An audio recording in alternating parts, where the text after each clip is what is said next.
அவருடைய வார்த்தை சொல்லுகிறது, சூரியன் அஸ்தமிக்கு முன்பதாக உங்கள் கோபம் தனியே கடவுள்.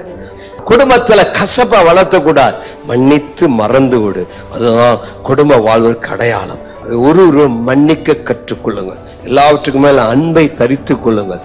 சமாதானமாயிருங்கள். ஒருவரோடு மனம் விட்டு பேசுங்கள். ஏனென்றால் குடும்பங்களை கர்த்தர் நேசிக்கிறார். குடும்பங்களை கர்த்தர் ஆசீர்வதிக்கிறார்.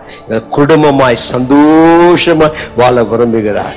ஒவ்வொரு கிறிஸ்துவ குடும்பமும் ஒரு குட்டி பரலோகமாய் இருக்க விரும்புகிறார். உங்கள் குடும்பத்தில் தேவ பிரசனம், தேவ சமாதானம் இருக்க வேண்டும். கொலோசியர் 3வது அதிகாரம் 9வது வசனத்திலிருந்து 17ஆம் வசனம் வாசித்து பாருங்கள். தேவன் சொல்லக்கூடிய அந்த நல்ல ஆடைகளை அணிந்து கொண்டு பழைய ஆடைகளை களைந்து விட்டு புதிய ஆடைகளை தரித்துக் கொள்ளுங்கள்.